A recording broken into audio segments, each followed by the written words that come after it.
Today's the day. I'm unboxing a Pixio monitor. This is the Pixio PX277 OLED Max, and OLED and Max it is. This is a very exciting day because OLED is entering the mainstream, and I'm here for it. Alright, so the first thing that you have to understand about OLED is that it is the promised land of display technology, at least when everything is correct. I have high hopes for Pixio. We don't know. We're going to take a look.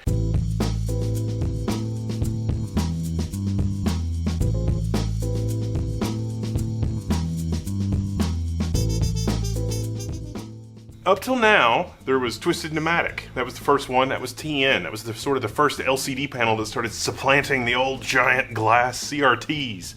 And then there was VA and IPS. Well, depending on who you ask, the order of LCD technology is not that exactly. IPS was known for its vibrant colors, but it couldn't do inky blacks very well. Inky blacks was a bit of a challenge for IPS because you had to put so much light through the panel. When you asked the panel to display black, it wasn't able to absorb all of the color coming from the light behind it. But the really high quality displays that Apple became known for in the iMacs of yesteryear, those were all IPS. TN and VA have improved over time, as has IPS. Historically, TN panels were the fastest panels, meaning they could change their pixels. Things went a little tit for tat between VA and TN over the years. IPS panels that are modern have also gotten insanely fast, but nothing beats OLED because it is a fundamentally different technology. It is emissive, meaning that the light is coming from the pixel onto the panel, as opposed to a light behind a panel of pixels that has to shine through pixels that become varyingly opaque or transparent depending on what they're doing and depending on the color and everything else. In the box, you get a substantial power brick, 168 watts. Contrast this with a modern LCD display, and a modern LCD display at 2560 by 1440, the resolution of this panel, 15 watts, 7 watts, something in that range. But that also means I'm hoping that I will be able to burn my retinas with the glorious light emission technology in this display.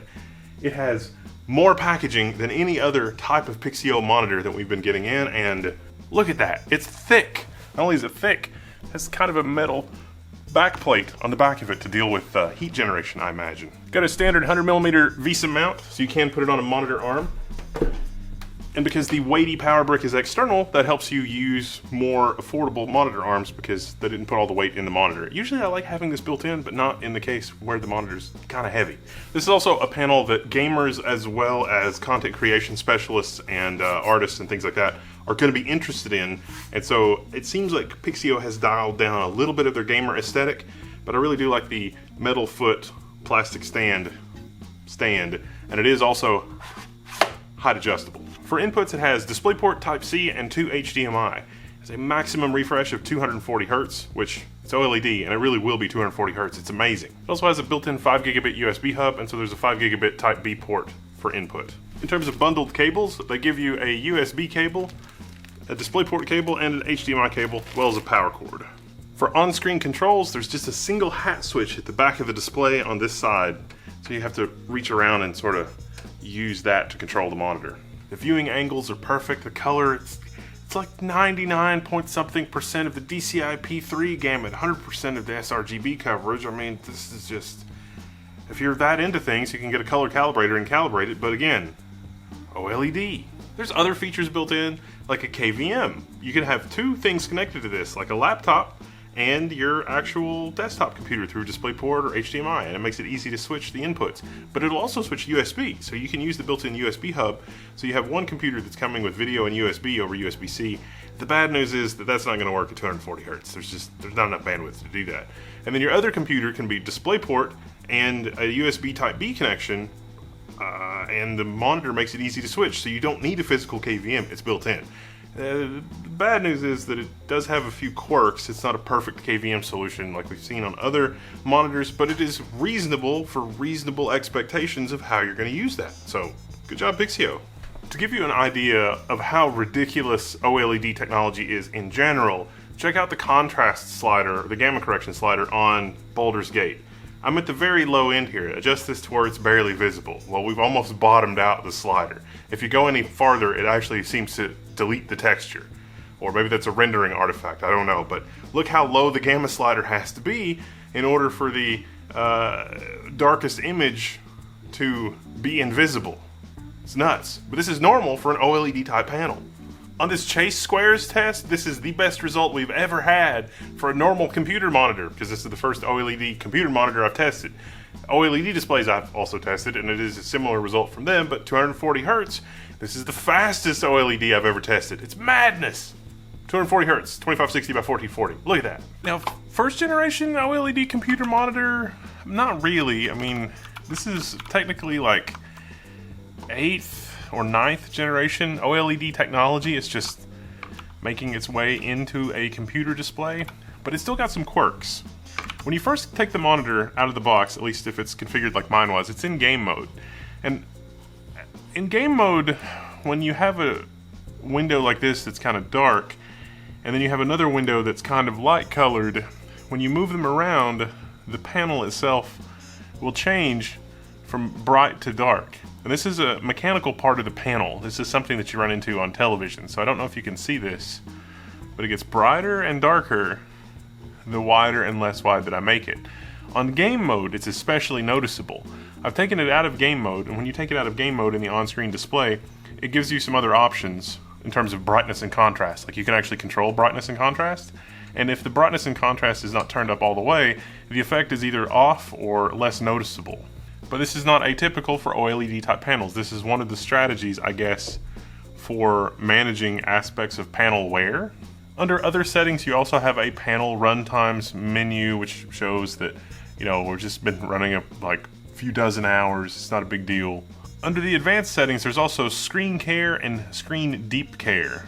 Screen deep care is on auto by default, and screen care is on auto by default as well. There's also a screensaver, which is 15 minutes. So if the display hasn't really changed much in 15 minutes and the computer's not going to put it to sleep, the display will put itself to sleep in 15 minutes just to save the panel. Because the longer the panel is on, the more it wears. There's the danger with this kind of panel is that if it displays the same image for a very, very, very long time, it will burn in. There's another resource website you can look for this kind of things. It's called Artings. I think that's what it is. And they have OLED TVs that have gone through a process over many, many, many hours, and so you can look at that and get an idea of what OLED burn-in looks like. Now, I've been running an OLED display for 3, almost 4 years, and it's okay. I've been running it at a lower brightness. It's still really bright, and I'm still very satisfied with the brightness. 120 hertz refresh, again, TV as a display.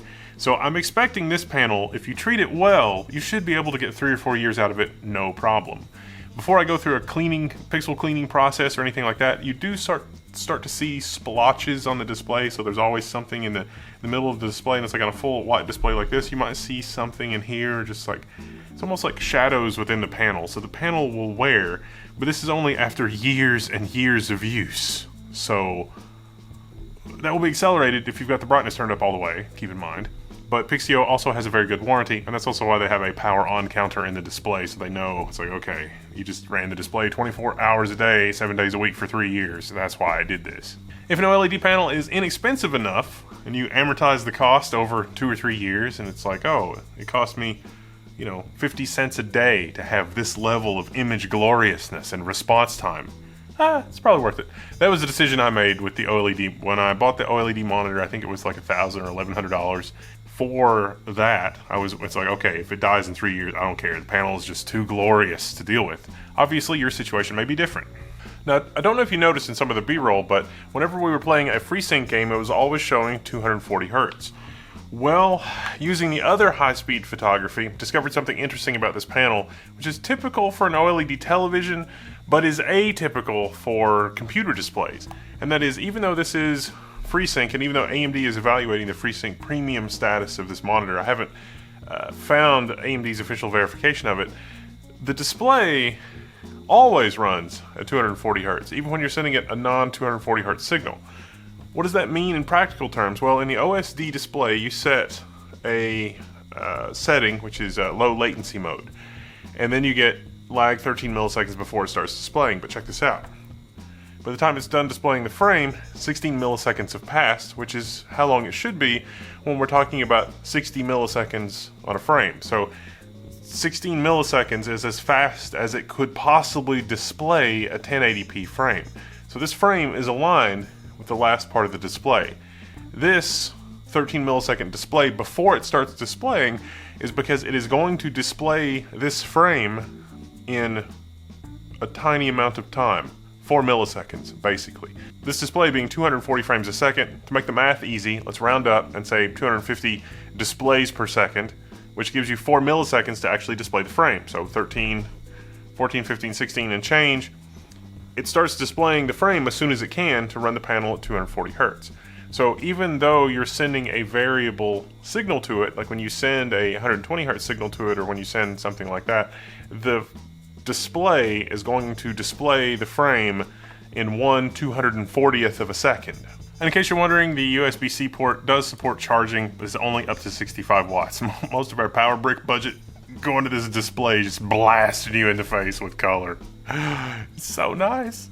It is one of the more expensive displays that Pixio has. It is 2560 by 1440 and not 4K. But it's an actual computer monitor with premium features to boot.